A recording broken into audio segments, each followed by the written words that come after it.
ಕಲಿಯುಗದ ಮಹಾಮಾತೆ ತಾಯಿ ಮದ್ದೂರಮ್ಮ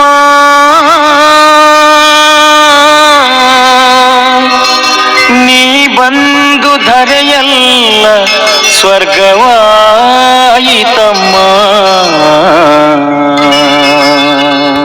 ಮದ್ದೂರಮ್ಮ ತೇರುಗಳು ಸಾಗಲು ರೈಲ್ವೆ ಬ್ರಿಡ್ಜ್ ಮಾಡಿಕೊಡುವಂತೆ ಕೇಂದ್ರ ಮಂತ್ರಿಗಳಿಗೆ ಹಾಗೂ ಪ್ರಧಾನಮಂತ್ರಿ ನರೇಂದ್ರ ಮೋದಿ ಅವರಿಗೆ ಮನವಿ.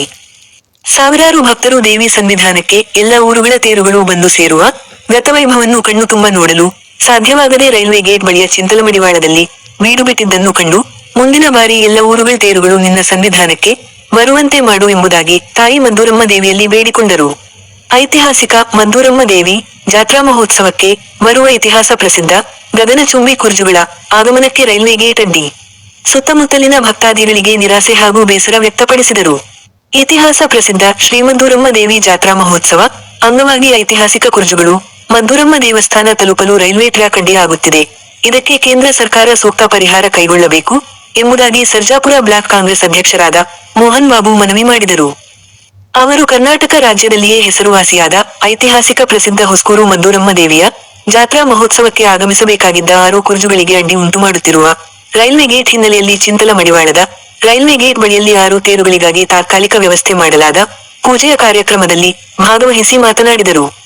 ಪ್ರಧಾನಮಂತ್ರಿಗಳಿಗೆ ಮನವಿ. ಇದೇ ಸಂದರ್ಭದಲ್ಲಿ ಕರ್ನಾಟಕ ದಲಿತ, ಹಿಂದುಳಿದ ಕ್ರೈಸ್ತ ಧಾರ್ಮಿಕ ಹಾಗೂ ಅಲ್ಪಸಂಖ್ಯಾತ ಒಕ್ಕೂಟದ ರಾಜ್ಯಾಧ್ಯಕ್ಷರಾದ ಸಿಆರ್ ಲಕ್ಷ್ಮಣ್ ಮಾತನಾಡುತ್ತಾ ನಾರಾಯಣಘಟ್ಟ, ಚೊಕ್ಕಸಂದ್ರ, ಹಾರೋಹಳ್ಳಿ, ಸೂಲಿಕುಂಟೆ, ಕೋಡತಿ, ಕಗ್ಗಲೀಪುರ ಗ್ರಾಮಗಳ ತೇರುಗಳ ಹೊಸೂರು ಮದ್ದೂರಮ್ಮ ಸನ್ನಿಧಾನಕ್ಕೆ ಹೋಗಲು ಸಾಧ್ಯವಾಗುತ್ತಿಲ್ಲ. ಈ ಭಾಗದ ಹತ್ತೂರು ಗ್ರಾಮದ ಭಕ್ತಾದಿಗಳು ಬಹಳ ಬೇಸರವನ್ನು ವ್ಯಕ್ತಪಡಿಸುತ್ತಿದ್ದಾರೆ. ತಾಯಿ ಮದ್ದೂರಮ್ಮ ದೇವಿಗೆ ದಿನೇ ದಿನೇ ಭಕ್ತಾದಿಗಳ ಸಂಖ್ಯೆ ಮತ್ತು ತೇರುಗಳ ಸಂಖ್ಯೆ ಹೆಚ್ಚಾಗುತ್ತಿದೆ. ಆದರೆ ಚಿಂತಲಮಡಿವಾಳ ಗ್ರಾಮದ ಬಳಿಯಲ್ಲಿರುವ ರೈಲ್ವೆ ಗೇಟ್ ಬಳಿಯಲ್ಲಿ ವಿದ್ಯುತ್ತಂತೆ ಸಮಸ್ಯೆಯಿಂದ ಈ ಭಾಗದ ತೇರುಗಳು ದೇವಿ ಸನ್ನಿಧಾನವನ್ನು ತಲುಪಲು ಆಗುತ್ತಿಲ್ಲ.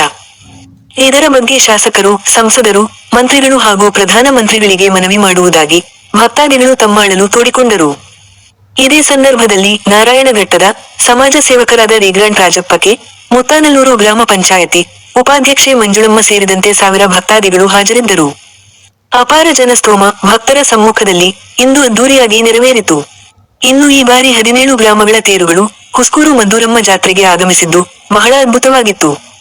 ಇನ್ನು ಬಿದಿರು ಹಾಗೂ ಕಬ್ಬಿಣದಿಂದ ತಯಾರಿಸಿದ ತೇರುಗಳನ್ನು ಗದ್ದೆ ಹೊಲ ಎನ್ನದೇ ಆಯಾ ಗ್ರಾಮದ ನೂರಾರು ರಾಸುಗಳ ಮತ್ತು ಟ್ರಾಕ್ಟರ್ ಮೂಲಕ ಹಾಗೂ ಜನರ ಮೂಲಕ ತೇರುಗಳನ್ನು ಎಳೆದುಕೊಂಡು ಬರುವ ದೃಶ್ಯಗಳು ನೋಡುಗರ ಕಣ್ಣಿಗೆ ರೋಮಾಂಚಕಾರಿ ಉಂಟುಮಾಡಿತು. ಹೀಲಲಿಗೆ, ಲಕ್ಷ್ಮೀನಾರಾಯಣಪುರ, ಗೂಳಿಮಂಗಲ, ಘಟ್ಟಹಳ್ಳಿ, ಸಂಜೀವ್ನಗರ, ರಾಮಸಾಗರ, ಸಿಂಗೇನ ಅಗ್ರಹಾರ, ರಾಯಸಂದ್ರ, ದೊಡ್ಡನಾಗಮಂಗಲ, ಕೋನಪ್ಪನ ಅಗ್ರಹಾರ, ಗೋವಿಂದ ಶೆಟ್ಟಿಪಾಳ್ಯ ಗ್ರಾಮಗಳ ತೇರುಗಳು ದೇವಾಲಯಕ್ಕೆ ತಲುಪಿದವು.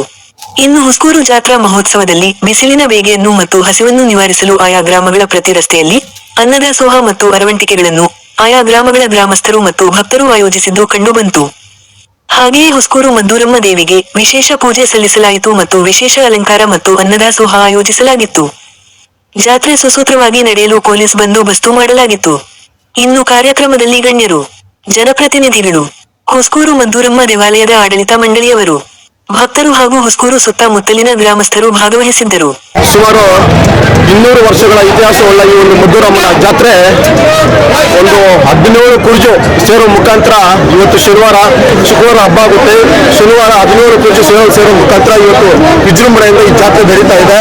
ಹೆಚ್ಚು ಕಡಿಮೆ ಈ ಒಂದು ಹಬ್ಬ ಹೇಳಬೇಕಾದ್ರೆ ಸಮಾನತೆಗೆ ಪ್ರತೀಕ ಅಂತ ಹೇಳ್ತೀನಿ. ಯಾಕಂದ್ರೆ ಈ ಒಂದೇ ಹಬ್ಬದಲ್ಲಿ ಪ್ರತಿ ಸಮುದಾಯ ಊರಿನ ತುತ್ತ ತುದಿಯ ವ್ಯಕ್ತಿಯಿಂದ ಹಿಡಿದು ಕಟ್ಟಕಡೆ ವ್ಯಕ್ತಿ ತನಕ ಒಂದೇ ರೀತಿಯ ಹಬ್ಬವನ್ನು ಆಚರಿಸ್ತಾರೆ.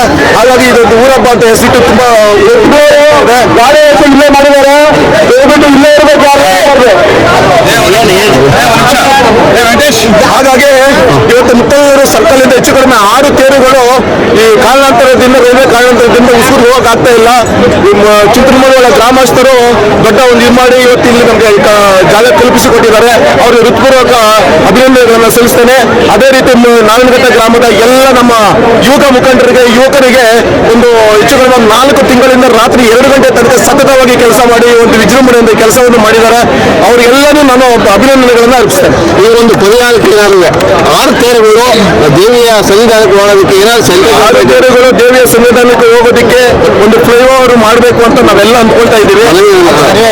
ಸರ್ವೆ ಆಗಿದೆ, ಎಲ್ಲ ಮಾಡ್ತಾ ಇದ್ದೀವಿ. ಅದನ್ನು ಸಹ ಅವರು ಹೇಳ್ಬೇಕಂದ್ರೆ ಒಂದು ಮುಂದಿನ ವರ್ಷದ ಒಳಗಡೆ ಅದನ್ನ ಕಾರ್ಯ ಪೂರ್ತಿ ಮಾಡ್ತೀವಿ ಅಂತ ಹೇಳಕ್ಕೆ ಇಷ್ಟಪಡ್ತಾರೆ. ಸರ್, ಇವಾಗ ಎಷ್ಟು ಹೈಟ್ ಆಗಿದೆ? ಇವಾಗ 80 ಅಡಿ ಎಲ್ಲ ಈಗ ಸರ್ಕಾರದಿಂದ ಮೋದ್ಸಲಿ ಎಲ್ಲ ಸ್ವಲ್ಪ ಅನಾಹುತಗಳಾದ ಕಾರಣ ಸರ್ಕಾರದಿಂದ 80 ಅಡಿ ನಿರ್ಧಾರ ಮಾಡಿದ್ರೆ ಎಲ್ಲ ತೆರೆಗಳು ಸಹ 80 ಅಡಿ ಹೆಚ್ಚು ಇದ್ರೆ ಒಂದಡಿ ಡಿಫ್ರೆನ್ಸ್ ಇದೆ. ಈ ಸಹ 17 ತೇರು ಆಗಿದೆ, ಮುಂದಿನ ಸಹ ಇನ್ನೂ ಹೆಚ್ಚುತ್ತವ. ಈ ಲಾಸ್ಟ್ ಟೈಮ್ ಈ ಸಲ ಹೆಚ್ಚು ಕಡಿಮೆ ಅಂದ್ರೆ 2 ತೇರು ಜಾಸ್ತಿ ಆಗಿದೆ. ಒಂದು ಗೋಲ್ಶೆಟ್ಪಾಡಿ, ಒಂದು ಕೋಟಪ್ರಕಾರ. ಆಕ್ಚುಲಿ ಹೇಳ್ಬೇಕಾದ್ರೆ ಬೀಳಮಂಗಲ ಆಕ್ಚುಲಿ ಹೇಳ್ಬೇಕಾದ್ರೆ ಒಂದು 15 ವರ್ಷ ಹಿಂದೆ 2 ತೇರು ಹೋಗ್ತಾ ಇದ್ವಿ. ಒಂದು ದೊಡ್ಡಮಂಗಲ, ಒಂದು ರಾಮಸಾಗರ, 2 ತೇರು ಸೇರ್ತಾ ಇದ್ದಿದ್ದು. ಅದಾದ್ಮೇಲೆ ನಮ್ಮ ಊರಿನ ಮುಖಂಡರಾದ ರಾಮಚಂದ್ರ ರೆಡ್ಡಿ ಅವರು ಅವರ ಒಂದು ಇದರಿಂದ ಈ ಚಿಕ್ಕಮಗಳೂರು ರೂಟಲ್ಲಿ ಹೋಗೋದಕ್ಕೆ ಅದನ್ನು ಪರ್ಮಿಷನ್ ತಗೊಂಡ್ರು. ಆವಾಗ ನಮ್ಮ ನಾರಾಯಣಘಟ್ಟ ತೇರು ಶುರುವಾಯಿತು. ನಾರಾಯಣಘಟ್ಟ ತೇರು ಯಾವಾಗ ಶುರುವಾಯಿತು, ಕಗ್ಲಿಪುರ ಕೂಡ ಶುರುವಾಯಿತು. ನಾವು ಕೂಡ ಅವತ್ತೇ ಸಪೋರ್ಟ್ ಮಾಡಿದ್ವಿ. ಕಗ್ಲಿಪುರ ತೇರು ಶುರುವಾದಾದ್ಮೇಲೆ ಈ ಭಾಗದಲ್ಲಿ ಹೆಚ್ಚು ಕಡಿಮೆ 7 ತೇರುಗಳು ಬರ್ತಾ ಇದೆ. ಆ 7 ತೇರುಗಳಿಗೆ ರೂವಾರಿ ಹೇಳ್ಬೇಕು ನಮ್ಮ ನಾರಾಯಣಘಟ್ಟ ನಮ್ಮ ರಾಮಚಂದ್ರ ರೆಡ್ಡಿ ಹಾಗೂ ಊರಿನ ಗ್ರಾಮಸ್ಥರು ಅಂತ ಹೇಳಕ್ಕೆ ಇಷ್ಟಪಡ್ತಾರೆ.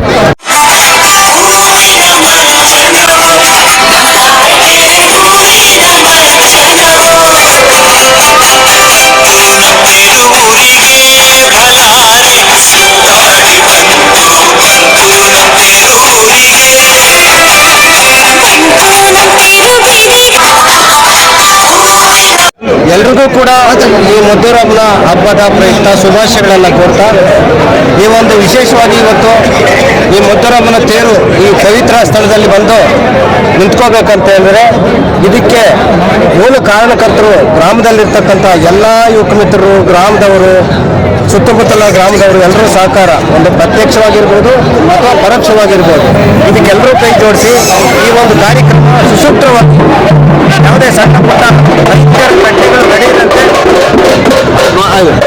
ನೈತಿಕರ ಘಟನೆಗಳು ನಡೆದಂತೆ ಎಲ್ಲರ ಸಹಕಾರದಿಂದ ಅದು ಒಳ್ಳೆ ಕೆಲಸ ಆಗಿದೆ. ಹೀಗೆ ಇಷ್ಟು ಅದ್ಭುತವಾದ ಒಂದು ಕಾರ್ಯಕ್ರಮವನ್ನು ಯಶಸ್ವಿಯಾಗಿ ಮಾಡಿದ್ರು ಕೂಡ ಎಲ್ಲರ ಮನಸ್ಸಲ್ಲಿ ಒಂದು ನೆಮ್ಮದಿ ಇಲ್ಲ. ಯಾಕಂತ ಹೇಳಿದ್ರೆ ಆ ಮಹಾತಾಯಿ ಆ ಉಸ್ಕೂರ್ ಜಾತ್ರೆ ಮದ್ದೂರಮ್ಮನ ದೇವಸ್ಥಾನ ಹತ್ರ ಹೋದಾಗ ಅದಕ್ಕೆ ಸಂತೋಷ ಸಂತೃಪ್ತಿ ಸಿಗ್ತೈತೆ. ಆದರೆ ಮುಂದಿನ ದಿನಗಳಲ್ಲಿ ಇವತ್ತು ಎಲ್ಲ ಈ ಸಭೆ ಮಾಡಿ ಫ್ಲೈಓವರ್ ಮಾಡೋಕ್ಕೆ ರೆಡಿ ಮಾಡಿದ್ದಾರೆ. ಇಲ್ಲಿ ಒಂದು ಫ್ಲೈಓವರ್ ಆಗ್ತದೆ, ಸಿಂಗನಗರ ಒಂದು ಫ್ಲೈಓವರು ಆಗೋದಕ್ಕೆ ರೆಡಿ ಆಗಿದೆ. ಸಾಮಾನ್ಯವಾಗಿ ಒಂದು ವರ್ಷದಲ್ಲಿ ಅದು ಕಂಪ್ಲೀಟ್ ಆಗ್ಬೋದು. ಆದಾಗ ಎಲ್ರಿಗೂ ಕೂಡ ವಿಶೇಷವಾಗಿ ಒಳ್ಳೆಯದಾಗ್ತದೆ.